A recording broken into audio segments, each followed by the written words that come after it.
So it's been a month since I injured my knee, and it's been about a week since Thanksgiving, and we've got some medals to talk about. So without further ado, let's get into it.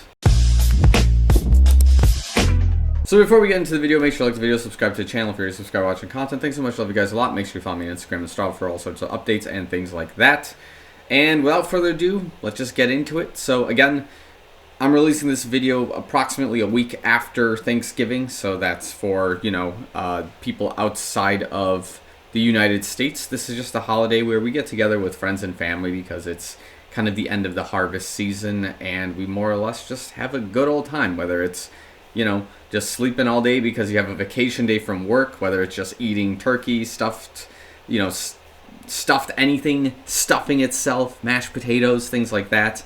Then going on Black Friday shopping if that's your shtick. And then, for a lot of us weirdos during this holiday season, we like this holiday because it's turkey trot season, which I've kind of discussed at length here, where there's a few races that happen this particular weekend of the calendar, which are just kind of fun, and they're obviously themed more for like Thanksgiving, where your premise is, you run a 10K or a 5K or some kind of run before the big feast of your day. So in this case, my friends and I have traditionally run the North Shore Turkey Trot in Highland Park, Illinois, every Thanksgiving, and it's like usually the most brutal cold race on the entire calendar. And despite all of that, we still end up having fun. We always run for apple pies and things like that are given at the end of the race, and I just like that course. I like Highland Park as a city, or a town in this case, and it's a lot of fun. But what we've done now for a second year in a row together is that we've run a Saturday turkey trot as well in Grant Park in the city of Chicago. So we're going to talk about all of that, just kind of prefacing all this again. In the grand scheme of the Tokyo Marathon training plan, this is kind of where the turkey trot schedule ends and we get into Tokyo Marathon training. But the reason the turkey trot schedule is so important was because I did get this knee injury before the Tokyo and the turkey trot training even began. This was approximately a month ago, and again, I'm like 98% sure what I had was runner's knee. It was very annoying. It was hard to do stuff with the knee, and I was afraid that my running for the last month and a half was going to be severely just in a bad spot. It was going to be a real detriment to my day-to-day life, my overall morale as a runner, and I did need to verify and validate that I was ready for Tokyo Marathon training with something beforehand, and this was probably the best thing I can do, which was the turkey trots themselves. So let's get into it. So the North Shore Turkey Trot, that's my bib, as you can see right there. And this was the finisher medal that was presented as well. And for most of you that know me, I don't really care for finisher medals, just because if you don't have a nice place to stack them, they kind of do take up a lot of space. And at my old house, I had a nice setup for all my medals and whatnot, and I quite haven't set them up here yet, just because in my particular room here, we do have kind of like an A-frame structure, even though this is not an A-frame house. So it's hard to hang medals up on this wall, but one of these walls here, I can I'll figure something out, you know what I mean? But anyways, still collecting medals from the last 2 years, and I gotta hang them up. But that's what we kind of got here. This is the first time I recall the North Shore Turkey Trot giving out finisher medals, unless they gave one last year and I missed it. But this race, again, there was a couple of things that led up to the race that also had me sort of nervous, and something kind of worth discussing and reflecting on with my injury, of course, is that I've spent at least 90% of my miles, I'll rephrase it, 95% of my miles between now and when I first got my knee injury on a treadmill, okay? And the reason for that was that A, it was easy to manage pace, and 2, it was, I guess in a consensus way, softer than running on concrete for the most part. Especially with injury, I wanted to be able to continue moving my legs without making any sort of injuries worse. So one of the demons that kind of started talking in my head during this particular build up to this turkey trot was that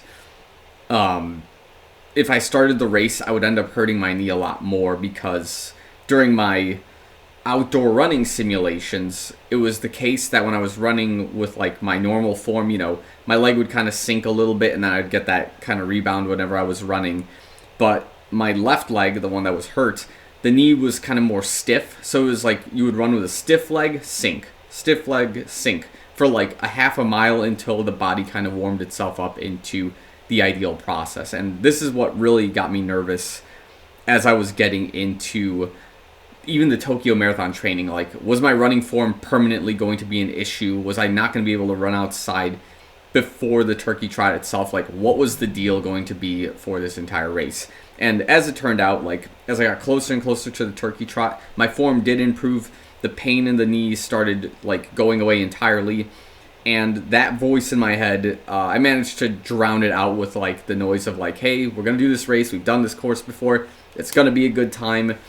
I know it's a 10K, and a 10K sounds like a lot of miles right now, but we're going to be okay. So, we're there, race morning. It is cold, but I see that the temperature is going to be a max of 35 degrees. So 32 is freezing here in the States, and then 35 is like just above freezing. And this is where like my Midwest mind kind of kicks in. Is like, I know that race is super windy, but I remember it always being like mid-20s to low 30s every year. But seeing that it was 35 this year, I thought, hey, wait a minute. It's going to be a little bit warmer than usual.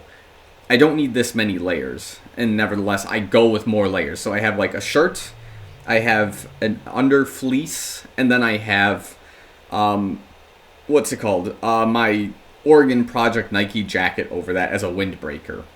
And as we're going through the race, the mindset here, as I told like my two friends that we were running with and one of my friends' girlfriends, was that I was going to run with one of my friends the entire race and just have a good time. The point here was there's zero expectations. I was not attempting to race this race. I just wanted to run with my friends and just be okay with it. So, the gun goes off during the race. My one friend just shoots it at like 6-minute pace, and like I think to myself like, hey, I got to stay with him. I'm going to chase him. So I go with him. We're running. We're having a good time. And then he starts easing off because he's like one of these guys who will sprint it and then kind of like go back into his like regular pace. But as we're like running, whatever the pace was, like he like sprinted out at 6s, and then he kind of like stabilized somewhere at like 6:40, 6:45 pace. And then he started drowning himself back after that. I was able to hold the 6:40 pace. And I thought, okay, the knee doesn't hurt. The muscles are not sore. Nothing's a real issue or nothing's a red flag on my body as we're doing this race. Let's just hold the 6:40 and see what happens. So fast forwarding during this race, I get to the 5K in like 21 something minutes, and I'm thinking, okay, I'm not in the perfect shape of my life right now, and I wasn't during the race, but I can still run a sub 22 minute 5K, which for kind of not really racing and just having more of like a tempo threshold session, that's pretty good. Like, I'm okay with that. And we'll just see what the second half of this run brings. Maybe I can even like ease off the pace a little bit and just chill. Because, I'm not racing. I'm just trying to feel these things out. And by the second half of the race, there's a lot more hills on the course. And my pace now begins to slow down to like 7:05-ish pace. And that's not all too bad. I'm not really mad about the pace slowing down overall. And I'm happy with just finishing the race, just being in good spirits, which I was. I felt like I had plenty of energy when I finished the race. I didn't have any residual knee soreness, any sort of knee pain or anything like that. And yeah, we got the apple pies. I managed just to change really quickly out of my clothes, like back in my car, because I knew immediately it was going to be very cold at the finish line because I felt that my lower back was like completely drenched with sweat. So I just knew like best not to stand outside when this is the case because you're going to get sick. So I got to my car, changed, went out, met up with my friends again, and we all just kind of waited at the finish line. We took some pictures together, and it was a great day. I felt happy being able to race for the first time in like at least since September, after DNSing 3 different separate races because of injury, sickness, and things like that. So the first Turkey Trot went so well that despite being tired from the entire holiday weekend, my friends did manage to talk me into running the Grant Park Turkey Trot, which I have done before, and I have done these races back-to-back, but I've never done them back-to-back post-injury, you know what I mean? So for those races, this was the bib, as you can see. Kind of a different style bib, of course, and I lost my donut pass which I would give for a free donut, and I didn't collect my free beer because I don't really drink beer all that much.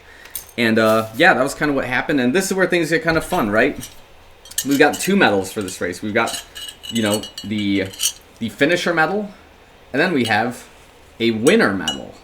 And then you might be wondering, hey, Phil, what did you win? And it turns out that I was 2nd place in my 10K age group, which is interesting, kind of not a surprise, but also a pleasant surprise to expect, all things considered, because again, the idea with this particular race, this 10K Turkey Trot, is that I knew 2 things going into it. One, I knew that my morale was pretty high as a runner, where surviving the North Shore Turkey Trot and not having any additional injuries or additional pain of that sort, just being sore from like running and whatnot, that I felt a little more ambitious. So instead of running, like 650, 655 race pace, I wanted to push the boundaries a little bit more. And I told myself for this particular race that because it's a Chicago course, it's going to be more flat than Highland Park. So why don't we try to push a little bit faster and try to push off some of that race rust quicker than we did for North Shore, for example. So those are the 2 expectations rolling into my mind, and I knew that a fast time could be delivered, and because I love running in Chicago, that it was just going to be a good time. I would know the course basically like the back of my hand. I would know the entire trail and all the routes and things like that. So I was excited to run this particular race as well, despite it being a little bit colder. And obviously, like, some other things happened. Like, one of my friends, his younger brother, I guess he had, like, some residual soreness or injury from the first Turkey Trot, so he couldn't come out and race. So it was kind of a bummer. We didn't have, like, the full group for this particular race and event. It's okay. It happens. I know. I was there for, like, 3 of them, right? And, yeah, we get to the race with, like, 5 minutes left before it starts because we were just, like, fashionably late driving from the northwest, far northwest suburbs into the city. So we kind of just find our place in the starting line, and we kind of go. We start off pretty fast. My friend and I do the same thing where we just kind of shoot the gun real quick to as front as we can of the race before he kind of like weans back, and then I kind of try to sit into a pace that's faster than usual. And I think my first splits were coming out somewhere at like 6:35, 6:37 per mile, if not a little bit faster. And that was a good sign for me because I wanted to be able to run kind of fast and see what would happen. And the way this race works with the 5 and 10K split people is that we all start at the same time. So you don't really know who's going to be racing what particular race until you get to the split, which was like somewhere right before, I think, the Shed Aquarium in Chicago. And like once I saw that split and I saw everyone turning to the 5K, I realized that there was like not a huge 10K field, or I was so far ahead that I was only seeing the leaders of the 10K run. What ended up happening was we split from the 5K guys, and I saw like 2 people. Like one was like an adult, and one was like maybe some high school aged kid running together. And they were probably running at like 6:50 pace together or something like that. And seeing that they were maybe like 10 seconds in front of me, I thought to myself, okay, let's kind of race this one out, right? Let's close the gap on those guys. Let's stay with them so I have a psychological boost of whatever pace I'm pushing. It's not going to like affect me nearly as much because I'm running with a group. And then let's try to break away from them after like the 8K point of this race, right? So that was the name of the game for a little while. And right as I got with them, and then I saw who the leaders were in the 10K, and I saw that they must have been like a whole half mile ahead of us at this point, which is kind of understandable. They started at least a minute before I did at the start line. They were at least busting out, 5:30, 5:25 pace, and I'm sitting here like running 6:40 average perhaps.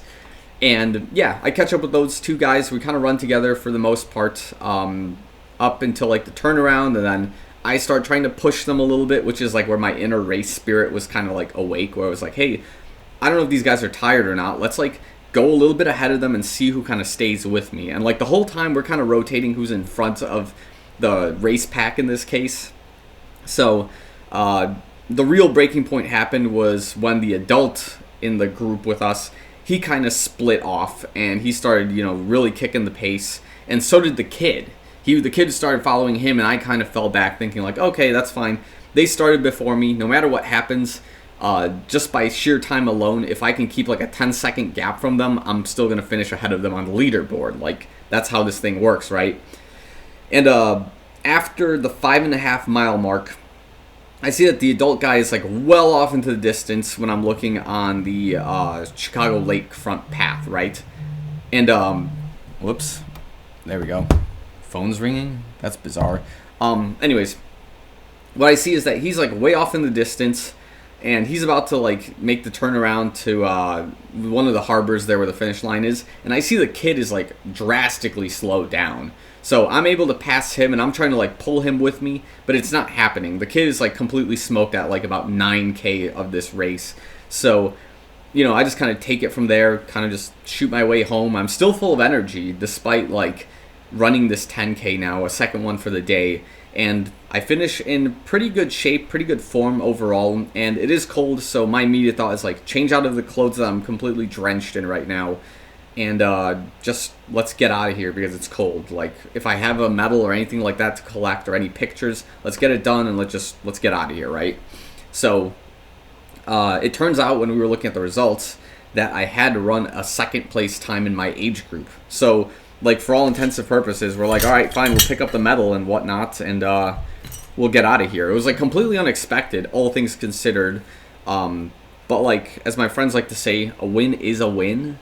But at the same time, I know what I like time-wise what I ran. Like, I don't deserve a second place in my age group. Like, if the field was much larger and much more stacked, I would probably have more similar results than like to what I had in the North Shore Turkey Trot, where I was like 5th in my age group and like within the top 60 runners of the 10K for the day. So it would have been a little bit different. But if I was in peak shape, or like the known peak shape that I have leading into either of these races, I think I would have been top 5 overall finishers for this 10K and probably within the top 10 of the North Shore Turkey Trot. And that's assuming I was able to keep like a 6:01 pace for the 10K, which kind of brings me to the idea of like, what does it take to run a first place time for these particular races? And I see like the guys who are with their paces at like 5:08 pace, 5:10, 4:50 pace, and like that's kind of one of the next big goals on my list, is like to actually win one of these turkey trots. And like, realistically, there's so much that goes into being able to win a race like this at that kind of level. And that's something I'm going to continue researching as I'm going along with, my Tokyo Marathon training. But as you probably can guess, the focus right now is to be able to run well over 50 miles a week again and slowly but surely get into it. And last week, I ran only 32 of the 53 miles I was supposed to do, which is perfectly fine. I had 2 races. It's kind of accepted that there's going to be shake-up runs that week. And now we're kind of back into a regular motion of sorts, but as I mentioned in previous vlogs, we're like catching up to the catch-up of this particular race. So I'm not going to run 57 miles this week. I might end up running like 45, and that's like pretty good. That's like a good peak, I would say, for this particular race block calendar. And then eventually I'll be able to get into the 50s relatively comfortably. So that's just something to think about. So yeah, overall, I'm in very good spirits after these 2 back-to-back races. My knee is like 90% there. The only issue with it right now is that there's like still some kind of like swelling. It just feels kind of like blocky at some points, but who cares? I'll get over that. And yeah, we're doing well. I mean, obviously I got some races I've got on the calendar I need to start sorting out, like half marathon in Miami, the Lifetime half marathon like a month before the Tokyo Marathon. We'll see if my distance is good and like the training is consistent.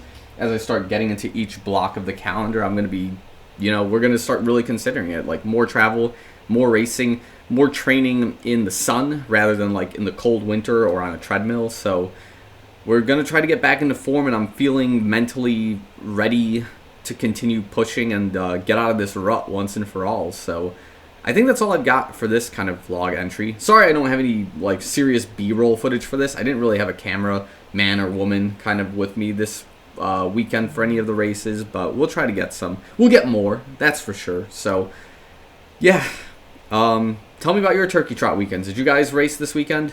Did you guys do anything cool during the race? Is this family tradition? Have you done like 20 of these now? Like, let me know in the comments. Happy to hear if you guys kind of agree or disagree that Thanksgiving is the best American holiday on the calendar. So yeah, let me know what you guys think, and I'll leave it right there. So thanks again everyone for watching. I'll see you guys in the next one.